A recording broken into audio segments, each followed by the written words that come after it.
Hi friends, welcome to Renna வீட்டு சமையல். ரென்னா வீட்டு சமையலில் இன்றைக்கி ரொம்ப சுவையான காரசாரமான மசாலா உதிராமல் வெள்ளைக்கிழங்கா மீன் வறுவல் தான் பார்க்க போகிறோம். இந்த மசாலா பயன்படுத்தி மீன் வறுவல் செஞ்சால் ரொம்ப சுவையாக இருக்கும். அந்த சுவையான காரசாரமான வெள்ளைக்கிழங்கா மீன் வறுவல் எப்படி செய்கிறதுன்னு வாங்க பார்த்துடலாம். கிழங்கா மீன் வறுவல் பண்ணுறதுக்கு 2 ஸ்பூன் அளவுக்கு தனி மிளகாய் தூள் சேர்த்துக்கலாம். இது காரம் அதிகமாக இருக்கும், உங்கள் காரத்துக்கு தகுந்த மாதிரி சேர்த்துக்கோங்க. 5 டேபிள் ஸ்பூன் அளவுக்கு குழம்பு மிளகாய் தூள், 1 ஸ்பூன் அளவுக்கு மஞ்சத்தூள் சேர்த்துக்கலாம். இஞ்சி பூண்டு விழுது 1 டேபிள் ஸ்பூன், சோம்புத்தூள் 1 டேபிள் ஸ்பூன் அளவுக்கு சேர்த்துக்கலாம். நல்ல மணமாக இருக்கும் மீன் வறுவல்.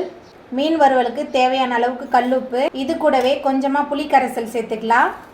புளிக்கரைசல் சேர்த்துட்டு கையால் நல்லா கலந்து வச்சிடலாம். மசாலாலாம் உப்பு காரெல்லாம் உங்கள் சுவைக்கு தகுந்த மாதிரி சேர்த்துக்கோங்க. மசாலா புளித்தண்ணி சேர்த்துட்டு நல்லா கலந்தாச்சு. அதுக்கப்புறமா மஞ்சத்தூள் சேர்த்து நம்ம சுத்தம் பண்ணி வச்சுருக்கிற கிழங்கா மீன் சேர்த்துக்கலாம். கிழங்கா மீன் மசாலா எல்லாத்தையும் சேர்த்துட்டு நல்லா கலந்து வச்சிடலாம்.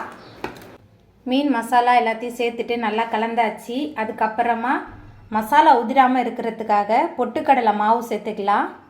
மிக்சியில் போட்டு நல்லா கொரப்பாக அரைச்சி எடுத்துகிட்டு வந்திருக்கேன். பொட்டுக்கடலை சேர்த்துட்டு நல்லா கலந்து வச்சிடலாம்.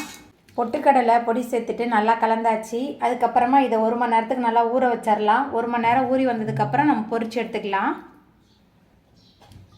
மீன் ஊற வச்சு 1 மணி நேரம் ஆயிடுச்சு. மீன் நல்லா ஊறி வந்துடுச்சு. இப்போ இதை நம்ம பொரிச்சு எடுத்துடலாம். மீன் பொரிக்கிறதுக்கு அடுப்பில் தோசைக்கல் வச்சுருக்கேன். அப்புறமா பொரிக்க தேவையான அளவுக்கு எண்ணெய் சேர்த்துக்கலாம். எண்ணெய் சூடாகி வரட்டும். எண்ணெய் சூடாகி வந்துட்டு அதுக்கப்புறமா நம்ம மசாலா தடவி வச்சுருக்கிற கிழங்கா மீன் சேர்த்துக்கலாம். கிழங்கா மீன் சேர்த்துட்டு அடுப்பை மிதமான தணலில் வச்சு நம்ம பொரிச்சு எடுத்துக்கலாம். மீன் ஒரு பக்கம் நல்லா பொரிஞ்சு வந்துருச்சு. அதுக்கப்புறமா நம்ம திருப்பி போட்டுடலாம். மசாலா கொஞ்சம் கூட உதிராமல் எவ்வளோ சூப்பராக வந்திருக்குன்னு சொல்லிட்டு பாருங்கள்.